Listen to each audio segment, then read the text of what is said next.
ಇದು ಮಾಡ್ಯೂಲ್ 1 ಇಂದು ಮೊದಲನೇ video. So ಮೊದಲನೇ ವಿಡಿಯೋಲ್ಲಿ ನೀವು ಏನೇನು ಇಂಪಾರ್ಟೆಂಟ್ ಅಂತ ನೋಡ್ಕೊಳ್ಳಿ. ಆಮೇಲೆ ಇದೇ ಪ್ಲೇ ಲಿಸ್ಟಲ್ಲಿ ನಾನು ಇಂಪಾರ್ಟೆಂಟ್ ಟಾಪಿಕ್ಸ್ಗಳದ್ದು ಸಪ್ರೇಟ್ ವಿಡಿಯೋ ಮಾಡಿದ್ದೀನಿ. ಯಾಕಂತಂದರೆ ಒಂದೇ ವಿಡಿಯೋದಲ್ಲಿ ನಾನೆಲ್ಲ ಎಕ್ಸ್ಪ್ಲೈನ್ ಮಾಡೋಕ್ಕಾಗಲ್ಲ. ಸೊ ಆ ವಿಡಿಯೋಗಳನ್ನು ನೋಡಿದ್ರೆ ನಿಮಗೆ ಫುಲ್ ಕಾನ್ಸೆಪ್ಟ್ ಅರ್ಥ ಆಗುತ್ತೆ. ಸೊ ಈ ಎಲ್ಲ ಕಾನ್ಸೆಪ್ಟ್ಗಳದ್ದು ಕೂಡ ಥಿಯರಿ ಪಾರ್ಟ್ದು PDF ಲಿಂಕು ಡಿಸ್ಕ್ರಿಪ್ಷನ್ನಲ್ಲಿ ಇರುತ್ತೆ. ಸರಿನಾ, ನೀವು ಈಸಿಯಾಗಿ ಡೌನ್ಲೋಡ್ ಮಾಡ್ಕೋಬೋದು. ಸೊ ಫಸ್ಟು ಈ 6 ಟಾಪಿಕ್ಗಳಿದ್ದಾವೆ ಮಾಡ್ಯೂಲ್ 1ಅಲ್ಲಿ. ಸೊ ಮಾಡ್ಯೂಲ್ 1ಅಲ್ಲಿ ಜಾಸ್ತಿ ಟಾಪಿಕ್ಸ್ಗಳಿಲ್ಲ. ಸೊ ರಿಪಿಟೇಷನ್ ಜಾಸ್ತಿ ಆಗುತ್ತೆ ಕ್ವಶನ್ದು. ಸೊ ಇಂಪಾರ್ಟೆಂಟ್ ಅಂತ ಬಂದಾಗ algorithm and it's fundamentals. So what is algorithm ಅಂತ ಕೇಳ್ತಾರೆ. ಈ ಕ್ವಶನ್ ಯಾವ ರೀತಿ ಕೇಳ್ಬೋದು? What is algorithm, explain it fundamentals ಅಥವಾ ಎಕ್ಸ್ಪ್ಲೈನ್ ಇಟ್ಸ್ ಪ್ರಾಪರ್ಟೀಸ್ ಅಂತ ಕೇಳ್ತಾರೆ. ಸೊ ಇದನ್ನು ಮಾಡೆಲ್ ಪೇಪರಲ್ಲೂ ಕೂಡ ಕೇಳಿದ್ದಾರೆ, 2024ಅಲ್ಲೂ ಕೂಡ ಕೇಳಿದ್ದಾರೆ, 2025 ಪೇಪರಲ್ಲೂ ಕೂಡ ಬಂದಿದೆ. ಸೊ ಏನು ಕಲಿಬೇಕು ಇದರಲ್ಲಿ? ಥಿಯರಿ ಮಾತ್ರ ಕಲಿಬೇಕು. ಸೊ ಆ ಥಿಯರಿ ಪಾರ್ಟ್ದು ನಾನು ಫುಲ್ಲು PDF ಲಿಂಕು ಡಿಸ್ಕ್ರಿಪ್ಷನ್ನಲ್ಲಿ ಕೊಟ್ಟಿರ್ತೀನಿ. ನಾನು ಎಷ್ಟು ಕೊಟ್ಟಿದ್ದೀನಿ ಅಷ್ಟು ಕಲಿತ್ರೆ ಸಾಕು. ಈಗ ಅಲ್ಗಾರಿದಮ್ ಆ್ಯಂಡ್ ಇಟ್ಸ್ ಫಂಡಮೆಂಟಲ್ಸ್ ಆಯಿತು. Next frame work. ಸೊ ಇದು ಕೂಡ ಥಿಯರಿ, ಸರಿನಾ. ಸೊ ಈ ಫ್ರೇಮ್ ವರ್ಕಲ್ಲಿ ಏನು ಮಾಡಬೇಕು ಅಂತಂದರೆ ಡಿಸೈನ್ ಮಾಡೋದು ಸ್ಟೆಪ್ ಬೈ ಸ್ಟೆಪ್. ಅಲ್ಗಾರಿದಮನ್ನು ಡಿಸೈನ್ ಯಾವ ರೀತಿ ಮಾಡ್ತೀರಾ ಅಂತ ಸ್ಟೆಪ್ ಬೈ ಸ್ಟೆಪ್ಪು ಒಂದು ಡಯಾಗ್ರಾಮ್ ಇದೆ. ಸೊ ಆ ಡಯಾಗ್ರಾಮನ್ನು ನೀವು ಕಲಿಬೇಕಾಗತ್ತೆ. ಅದೇ ಡಯಾಗ್ರಾಮನ್ನು ಇಟ್ಕೊಂಡು ನೀವು ಎಕ್ಸ್ಪ್ಲೈನ್ ಮಾಡಿರಿ ಸಾಕು. ಮತ್ತೆ ಏನು ಬೇರೆ ಎಕ್ಸ್ಪ್ಲನೇಷನ್ ಏನು ಕಲಿಯುವಂಥ ಅವಶ್ಯಕತೆ ಇಲ್ಲ. ಆ ಡಯಾಗ್ರಾಮ್ ಒಂದೊಂದು ಕರೆಕ್ಟಾಗಿ ಕಲ್ತ್ಕೊಳ್ರಿ. ಆ ಡಯಾಗ್ರಾಮ್ ಮೇಲೆ ಸ್ಟೆಪ್ ಬೈ ಸ್ಟೆಪ್ಪನ್ನು ನೀವೇ ನಿಮ್ಮ ಓನ್ ವರ್ಡ್ಸಲ್ಲಿ ಎಕ್ಸ್ಪ್ಲೈನ್ ಮಾಡ್ತಾ ಹೋಗಿ. ನೆಕ್ಸ್ಟ್ ಬರೋದು ಎಸಿಂಪ್ಟೋಟಿಕ್ ನೊಟೇಷನ್. ಸೊ ಈ ಎಸಿಂಪ್ಟೋಟಿಕ್ ನೊಟೇಷನ್ ಏನಿದೆ ಇದು ವೆರಿ ಇಂಪಾರ್ಟೆಂಟ್. ಇದು ಕೂಡ ಮಾಡೆಲ್ ಪೇಪರಲ್ಲೂ ಕೂಡ ಇದೆ, 2024 ಪೇಪರ್ ಮತ್ತು 2025 ಪೇಪರಲ್ಲಿ ಇದೆ. ಸೊ ಇದು ಫ್ರೇಮ್ ವರ್ಕು ಮಾಡೆಲ್ ಪೇಪರಲ್ಲಿದೆ ಮತ್ತು 2025 ಪೇಪರಲ್ಲಿ ಕೇಳಿದ್ದಾರೆ. ಅಂತಂದರೆ ಇದನ್ನು ಫ್ರೇಮ್ ವರ್ಕ್ ಅಂತನಾದ್ರೂ ಕೇಳ್ಬೋದು. ಇಲ್ಲ ಅಂತಂದರೆ ಸ್ಟೆಪ್ ಬೈ ಸ್ಟೆಪ್ ಯಾವ ರೀತಿ ನೀವು ಅಲ್ಗಾರಿದಮನ್ನು ಡಿಸೈನ್ ಮಾಡ್ತೀರಾ ಅದರದ್ದು ಒಂದು ಫ್ಲೋ ಚಾರ್ಟ್ ಥರ ನೀವು ಡಿಸೈನ್ ಮಾಡಿರಿ ಅಂತ ಕೇಳ್ತಾರೆ. ನೆಕ್ಸ್ಟ್ ಬರುವಂಥದ್ದು ಸೆಲೆಕ್ಷನ್ ಸಾರ್ಟ್. ನೀವು ಮಾಡ್ಯೂಲ್ 1 ಅಂತ ಬಂದರೆ ಈ 3 ಟಾಪಿಕ್ಕು ಪರ್ಫೆಕ್ಟ್ ಆಗಬೇಕು. ಯಾವುವು? What is algorithm, about it's fundamentals, frame work ಯಾವ ರೀತಿ ಡಿಸೈನ್ ಮಾಡಬೇಕು, ಮತ್ತು ಎಸಿಂಪ್ಟೋಟಿಕ್ ನೊಟೇಷನ್. ಸೊ ಎಸಿಂಪ್ಟೋಟಿಕ್ ನೊಟೇಷನ್ ಅಂತ ಬಂದಾಗ ನಮಗೆ ಬರುವಂಥದ್ದು ಬಿಗ್ O ನೊಟೇಷನ್ ಬರುತ್ತೆ, ನೆಕ್ಸ್ಟು ಥೀಟಾ ನೊಟೇಷನ್ ಬರುತ್ತೆ, ಮತ್ತು ಒಮೆಗಾ. ಸರಿನಾ, ಈ 3 ನೊಟೇಷನ್ಸ್ದು ನೀವೇನು ಮಾಡಬೇಕು? ಎಸಿಂಪ್ಟೋಟಿಕ್ ನೊಟೇಷನ್ಗಳನ್ನು ಕಲಿಬೇಕಾಗತ್ತೆ. ಇದ್ರದ್ದು ಥಿಯರಿ ಮತ್ತು ಗ್ರಾಫ್. ಸೊ ಏನು ಕಲಿಬೇಕು? ಥಿಯರಿನ ಕಲಿಬೇಕು ಪ್ರತಿಯೊಂದ್ರದ್ದು, ಅದರ ಜೊತೆ ಗ್ರಾಫನ್ನು ಕಲಿಬೇಕಾಗತ್ತೆ. ಸರಿನಾ, ಗ್ರಾಫನ್ನು ಯಾವ ರೀತಿ ರೆಪ್ರೆಸೆಂಟ್ ಮಾಡ್ತೀವಿ ಅಂತ. Next selection sort, bubble sort, ಮತ್ತು ಇದು ಸೀಕ್ವೆನ್ಷಿಯಲ್ ಸಾರ್ಟ್ ಅಲ್ಲ, ಇದು ಸೀಕ್ವೆನ್ಷಿಯಲ್ ಸರ್ಚ್. ಸರಿನಾ. ಸೊ ಈ 3 ಕಾನ್ಸೆಪ್ಟ್ ಯಾವ ರೀತಿ ಓದಬೇಕು ನೋಡಿ. ಸಾರ್ಟಿಂಗ್ ಅಲ್ಗಾರಿದಮ್ಸ್ ಯಾವುದೇ ಇರಲಿ, selection sort, bubble sort, merge sort, quick sort, ಯಾವುದಾದ್ರೂ ಬರಲಿ, ಇದರಲ್ಲಿ ನೀವು ಯಾವ್ಯಾವ ಟಾಪಿಕ್ ಕಲಿಬೇಕು ಅಂತಂದರೆ ಫಸ್ಟು ಪ್ರಾಬ್ಲಮನ್ನು ಯಾವ ರೀತಿ ಸಾಲ್ವ್ ಮಾಡಬೇಕು ಅಂತ ನಿಮಗೆ ಗೊತ್ತಿರಬೇಕು. ನೆಕ್ಸ್ಟ್ ಅದರ ಟೈಮ್ ಕಾಂಪ್ಲೆಕ್ಸಿಟಿನ ಬರೆಯೋಕ್ಕೆ ನಿಮಗೆ ಗೊತ್ತಿರಬೇಕು. ಸೆಲೆಕ್ಷನ್ ಸಾರ್ಟ್ ಆಗಿರಲಿ, ಬಬಲ್ ಸಾರ್ಟ್ ಆಗಿರಲಿ, ಯಾವುದೇ ಸಾರ್ಟಿಂಗ್ ಅಲ್ಗಾರಿದಮ್ ಆಗಿರಲಿ, ಅದರದ್ದು ನೀವೇನು ಬರೀಬೇಕು? Time complexity, worst case, best case ಮತ್ತು ಆವ್ರೇಜ್ ಕೇಸ್, 3 ಕೇಸ್ದು ಕೂಡ ನಿಮಗೆ ಗೊತ್ತಿರಬೇಕು. ಏನು? Time complexity. ಅದರ ಜೊತೆ ನಿಮಗೆ ಅಲ್ಗಾರಿದಮ್ ಬರೆಯೋದಕ್ಕೆ ಗೊತ್ತಿರಬೇಕು. ಸರಿನಾ. ಒಂದೊಂದು ಕಡೆ ಏನು ಮಾಡ್ತಾರೆ ಅಂತಂದರೆ ಅಲ್ಗಾರಿದಮ್ ಬದಲು ನಿಮಗೆ ಸೂಡೋ ಕೋಡನ್ನು ಕೊಟ್ಬಿಡ್ತಾರೆ. ನೀವು ಸೂಡೋ ಕೋಡ್ ಬರಿಬೇಕಾ ಅಲ್ಗಾರಿದಮ್ ಬರಿಬೇಕಾ ಅಂತ ಕನ್ಫ್ಯೂಸ್ ಆಗ್ತಾ ಹೋಗುತ್ತೆ. ಸೊ ಅವರು ಅಲ್ಗಾರಿದಮ್ ಅಂತ ಕೇಳಿದ್ರೂ ಪರವಾಗಿಲ್ಲ, ನೀವು ಸೂಡೋ ಕೋಡ್ ಬರೀರಿ. ಇಲ್ಲ ಸೂಡೋ ಕೋಡ್ ಅಂತ ಕೇಳಿದ್ರೂ ಪರವಾಗಿಲ್ಲ, ನೀವು ಅಲ್ಗಾರಿದಮನ್ನು ಬರೀರಿ. ಒಟ್ಟಿನಲ್ಲಿ ನೀವು ಆ ಒಂದು ಪ್ರಾಬ್ಲಮನ್ನು ಯಾವ ರೀತಿ ರೆಪ್ರೆಸೆಂಟ್ ಮಾಡ್ತೀರಾ ಅನ್ನೋದನ್ನು ತೋರಿಸ್ಬೇಕಷ್ಟೇ. ಸೊ ನೀವು ಕೋಡ್ ಸ್ನಿಪೆಟ್ ಆದ್ರೂ ಬರೀರಿ, ಇಲ್ಲ ಅಂತಂದರೆ ಸಿಂಪಲ್ಲಾಗಿ ಅಲ್ಗಾರಿದಮ್ನಾದ್ರೂ ಬರೀರಿ, ನಿಮಗೆ ಮಾರ್ಕ್ಸು ಸಿಗುತ್ತೆ. ಸರಿನಾ. ನೆಕ್ಸ್ಟ್ ಬರುವಂಥದ್ದು ಸೀಕ್ವೆನ್ಷಿಯಲ್ ಸರ್ಚ್. ಸೊ ಇದರಲ್ಲಿ ಪ್ರಾಬ್ಲಮನ್ನು ಕೇಳಲ್ಲ, ಸೀಕ್ವೆನ್ಸ್. ಸೊ ಇದಷ್ಟರದ್ದು ಕೂಡ ಥಿಯರಿನ ಕಲಿಬೇಕಾಗತ್ತೆ. ಥಿಯರಿ ಪಾರ್ಟ್ ಏನೇನಿದೆ ಅದೆಲ್ಲ ಕೂಡ ನಾನು PDF ಲಿಂಕಲ್ಲಿ ಕೊಟ್ಟಿರ್ತೀನಿ, ನೀವು ನೋಡ್ಬೋದು. ಇದು ಏನು ಪ್ರಾಬ್ಲಮ್ಗಳಿದಾವಲ್ಲ, ಸೆಲೆಕ್ಷನ್ ಸಾರ್ಟ್ ಮತ್ತು ಬಬಲ್ ಸಾರ್ಟ್ದು, ಅದು 2ನೇ ವಿಡಿಯೋ ಮತ್ತು 3ನೇ ವಿಡಿಯೋದಲ್ಲಿ ನಾನು ಪ್ಲೇ ಲಿಸ್ಟಲ್ಲಿ ಕೊಟ್ಟಿರ್ತೀನಿ, ನೀವು ನೋಡ್ಬೋದು. ಎಕ್ಸ್ಟ್ರಾ ವೀಡಿಯೋಸ್ ಏನಾದ್ರೂ ಬೇಕು ಅಂತಂದರೆ ಅವು ಕೂಡ ಅವೈಲಬಲ್ ಆಗಿದೆ. ಸೊ ಒಂದೊಂದು ಸಾರ್ಟಿಂಗ್ ಅಲ್ಗಾರಿದಮ್ ಮೇಲೆ ನಾನು 5-6 ಪ್ರಾಬ್ಲಮನ್ನು ಸಾಲ್ವ್ ಮಾಡಿದ್ದೀನಿ. ಒಂದು ಪ್ರಾಬ್ಲಮನ್ನು ಸಾಲ್ವ್ ಮಾಡಿರಿ, ನಾನು ಯಾವ ರೀತಿ ಹೇಳ್ಕೊಡ್ತೀನಿ ಆ ರೀತಿ ನೋಡ್ಕೊಂಡು ಸಾಲ್ವ್ ಮಾಡಿರಿ. ಅದನ್ನು ಸಾಲ್ವ್ ಮಾಡಿ ಆದಮೇಲೆ ಏನು ಮಾಡಬೇಕು? ನೀವು ಸಾಲ್ವ್ ಮಾಡಾದಮೇಲೆ ನೀವು ಉಳಿದಿರುವಂಥ ಕ್ವಶನ್ಸ್ ಇರ್ತಾವಲ್ಲ, ನಾನು ಸಾಲ್ವ್ ಮಾಡಿರವೆ, ಅವುಗಳನ್ನು ತೊಗೊಂಡ್ಬಿಟ್ಟು ನೀವೇ ಸಾಲ್ವ್ ಮಾಡಬೇಕು. ನೆಕ್ಸ್ಟ್ ಕರೆಕ್ಟ್ ಇದೆಯಾ ಇಲ್ವಾ ಅಂತ ನನ್ನ ವಿಡಿಯೋನ ನೋಡಿದ್ರೆ ನಿಮಗೆ ಗೊತ್ತಾಗ್ತಾ ಹೋಗುತ್ತೆ. ಸರಿನಾ, ಕ್ರಾಸ್ ಚೆಕ್ ಮಾಡೋದಕ್ಕೋಸ್ಕರ. What is on algorithm, explain the fundamentals of the algorithmic problem.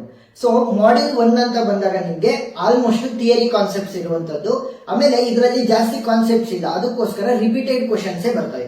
So 2024 ಅಲ್ಲೂ ಕೂಡ ಈ ಕ್ವಶನ್ ಕೇಳಿದ್ದಾರೆ, 2025 ಅಲ್ಲೂ ಕೂಡ ಕೇಳಿದ್ದಾರೆ, ಮತ್ತೆ ಮಾಡೆಲ್ ಪೇಪರ್ ಅಲ್ಲೂ ಕೂಡ ಇದೇ ಪ್ರಾಬ್ಲಮ್ ಅನ್ನ ಕೇಳಿದ್ದಾರೆ. ಸೊ ಈ ಒಂದು ಕ್ವಶನ್ ವೆರಿ ಇಂಪಾರ್ಟೆಂಟ್, ಈ ವರ್ಷದಲ್ಲೂ ಕೂಡ ಬಂದೇ ಬರುತ್ತೆ ಈ ಒಂದು ಪ್ರಾಬ್ಲಮ್.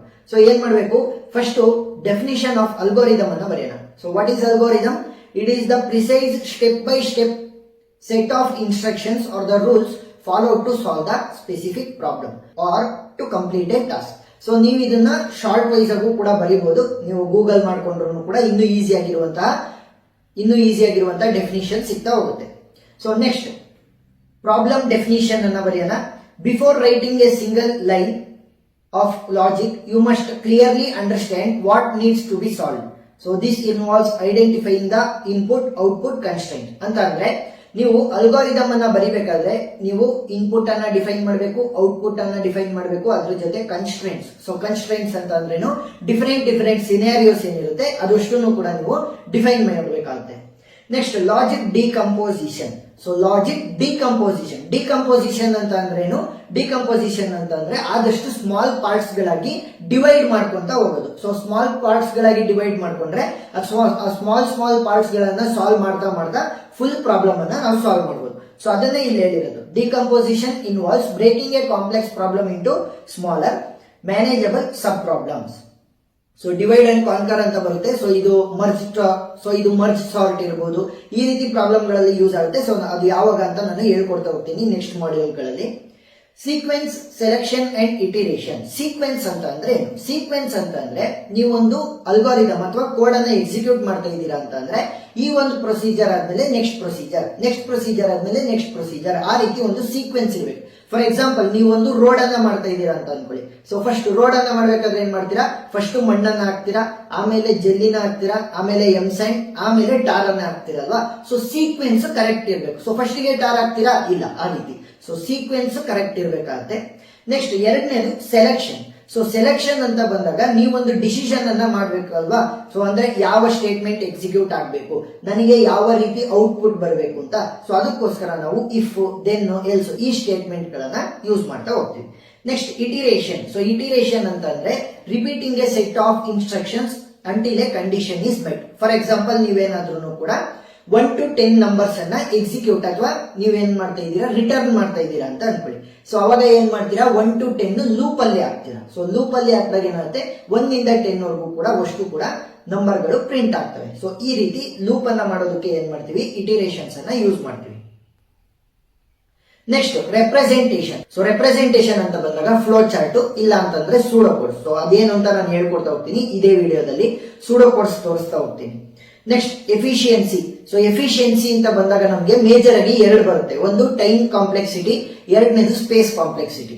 ಟೈಮ್ ಕಾಂಪ್ಲೆಕ್ಸಿಟಿ ಅಂತ ಅಂದ್ರೇನು, ನಾವು ಎಷ್ಟು ಟೈಮ್ ಅನ್ನ ತಗೊಂತೀವಿ ಒಂದು ಕೋಡ್ ಅಥವಾ ಒಂದು ಪ್ರಾಬ್ಲಮ್ ಅನ್ನ ಸಾಲ್ವ್ ಮಾಡೋದಕ್ಕೋಸ್ಕರ ಅಂತ. ನೆಕ್ಸ್ಟ್ ಸ್ಪೇಸ್ ಕಾಂಪ್ಲೆಕ್ಸಿಟಿ ಅಂತ ಅಂದ್ರೇನು, ಆ ಒಂದು ಏನ್ ಪ್ರಾಬ್ಲಮ್ ಅನ್ನ ನಾವು ಸಾಲ್ವ್ ಮಾಡ್ತಿದೀವಲ್ಲ ಅದು ಎಷ್ಟು ಸ್ಪೇಸ್ ಅನ್ನ ಅಕ್ವೈರ್ ಮಾಡುತ್ತೆ. ಯಾಕಂತಂದ್ರೆ ನಾವು ಕಡಿಮೆ ಸ್ಪೇಸ್ ಅಲ್ಲಿ ಕಡಿಮೆ ಟೈಮ್ ಅನ್ನ ಯೂಸ್ ಮಾಡಿಕೊಂಡು ಒಂದು ಪ್ರಾಬ್ಲಮ್ ಅಥವಾ ಒಂದು ಪ್ರೋಗ್ರಾಮ್ ಅನ್ನ ಎಕ್ಸಿಕ್ಯೂಟ್ ಮಾಡಿದ್ರೆ ನಮಗೆ ಈಸಿ ಆಗ್ತಾ ಹೋಗುತ್ತೆ ಅಲ್ವಾ. ಸೊ ಸ್ಪೇಸ್ ಕೂಡ ಕಡಿಮೆ ತಗೊಂತು, ಟೈಮ್ ಕೂಡ ಕಡಿಮೆ ತಗೊಂತು. ಸೊ ಅದನ್ನ ನಾವು ಮೈಂಡ್ ಅಲ್ಲಿ ಇಟ್ಕೋಬೇಕು. ಸೊ ಟೈಮ್ ಕಾಂಪ್ಲೆಕ್ಸಿಟಿ ಎಷ್ಟು ಕಡಿಮೆ ಇರುತ್ತೆ ಅಷ್ಟು ಒಳ್ಳೇದು, ಸ್ಪೇಸ್ ಕಾಂಪ್ಲೆಕ್ಸಿಟಿ ಕೂಡ ಎಷ್ಟು ಕಡಿಮೆ ಇರುತ್ತೆ ಅಷ್ಟು ಒಳ್ಳೇದು. Next correctness and verification. So ಒಂದು ಪ್ರೋಗ್ರಾಮ್ ಅನ್ನ ನೀವು ಎಕ್ಸಿಕ್ಯೂಟ್ ಮಾಡ್ತಿದ್ದೀರಾ ಅಂತಂದ್ರೆ ಅದು ಕರೆಕ್ಟ್ ಇದೆಯೋ ಇಲ್ವೋ ಅಂತ ನೀವೇನ್ ಮಾಡ್ತೀರಾ, ಡ್ರೈ ರನ್ ಅನ್ನ ಮಾಡಿ ಚೆಕ್ ಮಾಡ್ತೀರಾ. ಡ್ರೈ ರನ್ ಅಂತ ಅಂದ್ರೇನು, manually tracing the logic with the sample data. For example ನೀವೇನಾದ್ರೂ ಮಲ್ಟಿಪ್ಲಿಕೇಶನ್ ಅನ್ನ ಮಾಡ್ತಾ ಇದ್ದೀರಾ ಅಂತ ಅನ್ಕೊಳ್ಳಿ. ಅವಾಗ ಏನ್ ಮಾಡ್ತೀರಾ, 2 ಮತ್ತೆ 1 ಮೊದಲನೇ ಇನ್ಪುಟ್ ಆಗಿ 2 ಅನ್ನ ಕೊಡ್ತೀರಾ, ಎರಡನೇ ಇನ್ಪುಟ್ ಆಗಿ 1 ಅನ್ನ ಕೊಡ್ತೀರಾ. ಕರೆಕ್ಟ್ ಆಗಿ ಲಾಜಿಕ್ ವರ್ಕ್ ಆಗ್ತಿದೆಯಾ ಇಲ್ವಾ ಅಂತ ಏನ್ ಮಾಡ್ತೀರಾ, ರಾ ಡಾಟಾ ಅನ್ನ ನೀವೇ ಮ್ಯಾನ್ಯುಯಲಿ ಕೊಟ್ಟು ನೀವು ನೋಡ್ತಾ ಹೋಗ್ತೀರಾ. Next testing. ಸೊ ರನ್ ಮಾಡಿ ಆ ಒಂದು ಪ್ರೋಗ್ರಾಮ್ ಅನ್ನ ಟೆಸ್ಟ್ ಮಾಡ್ತಾ ಹೋಗ್ತೀರಾ. Implementation and maintenance. ಇಂಪ್ಲಿಮೆಂಟೇಷನ್ ಅಂತಂದ್ರೆ ಫೈನಲ್ ಸ್ಟೆಪ್ ಇದು. ಯಾಕಂತಂದ್ರೆ ನೀವೆಲ್ಲ ಕೋಡ್ ಅನ್ನ ಲಾಜಿಕ್ ಇರಬಹುದು ಪ್ರತಿಯೊಂದನ್ನು ಕೂಡ ನೀವು ಡಿಸೈನ್ ಮಾಡಾದ್ಮೇಲೆ ಕೋಡ್ ಅನ್ನ ಇಂಪ್ಲಿಮೆಂಟ್ ಮಾಡ್ತೀರಾ. ಅದ್ರಲ್ಲಿ ಏನಾದ್ರೂ ಚೇಂಜಸ್ ಇದ್ರೆ ಅದನ್ನ ಚೇಂಜಸ್ ಮಾಡ್ಬೇಕಲ್ವಾ, ಅದನ್ನೇ ಏನಂತ ಕರೀತಾರೆ, ಮೇಂಟೆನೆನ್ಸ್. ಸೊ ಇದನ್ನ ನೀವು ನಿಮ್ಮ ಓನ್ ವರ್ಡ್ಸ್ ಅಲ್ಲೂ ಕೂಡ ಬರೀಬಹುದು. ಸ್ಟೆಪ್ ಬೈ ಸ್ಟೆಪ್ ಯಾವ ರೀತಿ ಇರುತ್ತೆ ಸೀಕ್ವೆನ್ಶಿಯಲ್ ಆರ್ಡರ್ ಅಲ್ಲಿ, ಆ ರೀತಿ. ನೆಕ್ಸ್ಟ್ ಎರಡನೇ ಇಂಪಾರ್ಟೆಂಟ್ ಕ್ವಶನ್ ಅಂತ ಬಂದಾಗ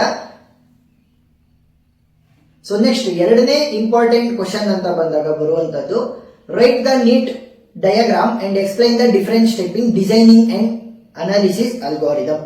so first step is understanding the problem. ಅಂತ ಅಂದ್ರೆ ನಿಮ್ದು ಒಂದು ಪ್ರಾಬ್ಲಮ್ ಸ್ಟೇಟ್ಮೆಂಟ್ ಅಂದ್ರೆ ನೀವು ಯಾವುದಕ್ಕೆ ಸೊಲ್ಯೂಷನ್ ಅನ್ನ ಹುಡುಕ್ತಾ ಇದ್ದೀರಾ, ಪ್ರೋಗ್ರಾಮ್ ಅನ್ನ ಡಿಸೈನ್ ಮಾಡಿ ಅದನ್ನ ನೀವು ಅಂಡರ್ಸ್ಟ್ಯಾಂಡ್ ಮಾಡ್ಕೋಬೇಕು. Next decide on the computational means exact versus approximate solving algorithm design techniques ಅಂತ ಅಂದ್ರೆ ನೀವು ಯಾವ ರೀತಿ ಅಪ್ರಾಕ್ಸಿಮೇಟ್ ನೀವು ಯಾವ ರೀತಿ ಡಿಸೈನ್ ಏನೋ ಮಾಡ್ತಿರ್ತೀರಲ್ವಾ ಅದರಲ್ಲಿ ಅಪ್ರಾಕ್ಸಿಮೇಟ್ ಸೊಲ್ಯೂಷನ್ ನನಗೆ ಏನ್ ಬರ್ಬೋದು, ಎಕ್ಸಾಕ್ಟ್ ಸೊಲ್ಯೂಷನ್ ಏನಿದೆ. ಸೊ ಪ್ರತಿಯೊಂದು ಕೂಡ ನಿಮಗೆ ಗೊತ್ತಿರಬೇಕು. Next design the algorithm. Next prove the correctness. ಏನಾದ್ರೂ ಕರೆಕ್ಟ್ ಇದೆ ಅಂತಂದ್ರೆ ಎಸ್ ಪ್ರೂವ್ ಇಟ್, ಇಲ್ಲ ಅಂತಂದ್ರೆ ಅದನ್ನ ನೀವು ಮತ್ತೆ ಮೇಂಟೈನ್ ಮಾಡಬೇಕಾಗುತ್ತೆ ಅಂತ ಅಂದ್ರೆ ರೀರೈಟ್ ಮಾಡಬೇಕು. Next analyse the algorithm. ಏನಾದ್ರೂ ಚೇಂಜಸ್ ಮಾಡ್ಬೇಕಂತ ಕೋಡ್ ದ ಅಲ್ಗಾರಿದಮ್. ಸೊ ಆ ಒಂದು ಅಲ್ಗಾರಿದಮ್ ಅನ್ನ ಏನ್ ಮಾಡಿರ್ತೀರ ಅದರ ಪ್ರಕಾರ ಸೀಕ್ವೆನ್ಷಿಯಲ್ ಆರ್ಡರ್ ಅಲ್ಲಿ ಕೋಡ್ ಅನ್ನ ಮಾಡ್ತಾ ಬರಬೇಕು. ಸೊ ಇದನ್ನೇ ನೀವು ನಿಮ್ಮ ಓನ್ ವರ್ಡ್ಸ್ ಅಲ್ಲಿ ಬರೀಬಹುದು. ಬೇಕು ಅಂತಂದ್ರೆ ನಾನು ಇಲ್ಲಿ ಟೆಕ್ಸ್ಟ್ ಫಾರ್ಮೆಟ್ಸ್ ಅನ್ನ ಕೊಟ್ಟಿದ್ದೀನಿ, ಅದನ್ನ ಓದ್ಕೊಂಡು ಒಂದ್ಸಲಿ ಐಡಿಯಾನ ತಲೆಗಿಟ್ಕೊಂಡು ಆ ಒಂದು ಡಯಾಗ್ರಾಮ್ ಬೇಸಿಸ್ ಮೇಲೆನೆ ನೀವು ಬರಿತಾ ಹೋಗಿ ಅಷ್ಟೇ. ನೆಕ್ಸ್ಟ್ ಮೂರನೇ ಇಂಪಾರ್ಟೆಂಟ್ ಟಾಪಿಕ್ ಅಂತ ಬಂದ್ರೆ ಎಸಿಂಪ್ಟೋಟಿಕ್ ನೊಟೇಷನ್. ಇದು 2024ರಲ್ಲಿ ಕೇಳಿದ್ದಾರೆ, 25ರಲ್ಲಿ ಕೇಳಿದ್ದಾರೆ. ಈ ಒಂದು ಮಾಡ್ಯೂಲ್ ಅಂತ ಸೊ ಈ ಒಂದು ಮೊದಲನೇ ಮಾಡ್ಯೂಲ್ ಅಂತ ಬಂದಾಗ ವೆರಿ ಇಂಪಾರ್ಟೆಂಟ್ ಟಾಪಿಕ್ ಅಂತ ಬಂದಾಗ ಇದು ಎರಡನೇದು. ಸೊ ಫಸ್ಟ್ ಇಂಪಾರ್ಟೆಂಟ್ ಯಾವುದು, ನಾನು ಮೊದಲನೇ ಕ್ವಶನ್ ಹೇಳಿದ್ನಲ್ಲ ವಾಟ್ ಈಸ್ ಅಲ್ಗಾರಿದಮ್, ಅದು. ಎರಡನೇದು ಅಂತ ಬಂದಾಗ ಎಸಿಂಪ್ಟೋಟಿಕ್ ನೊಟೇಷನ್. ಪ್ರತಿ ವರ್ಷನೂ ಕೂಡ ಈ ಒಂದು ಪ್ರಾಬ್ಲಮ್, ಪ್ರತಿ ವರ್ಷನೂ ಕೂಡ ಈ ಒಂದು ಕ್ವಶನ್ ಅನ್ನ ಕೇಳಿದ್ದಾರೆ.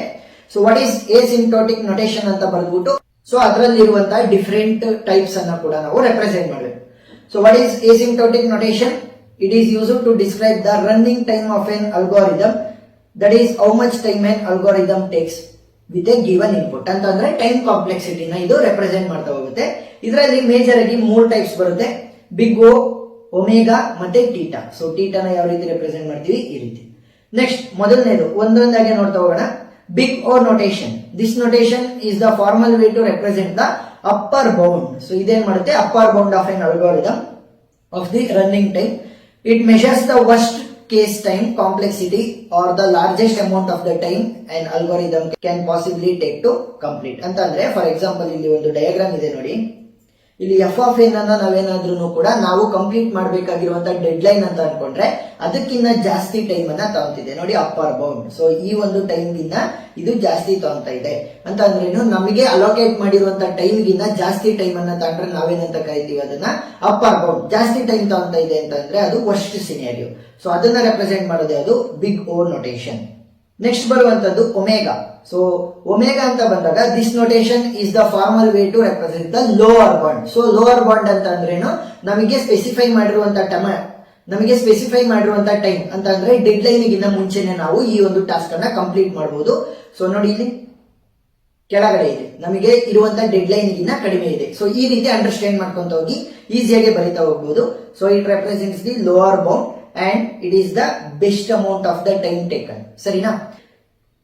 ಸೊ ಫೋರ್ತ್ ಕ್ವಶನ್ ಅಂತ ಬಂದಾಗ develop the recursive algorithm for computing the factorial of the positive number.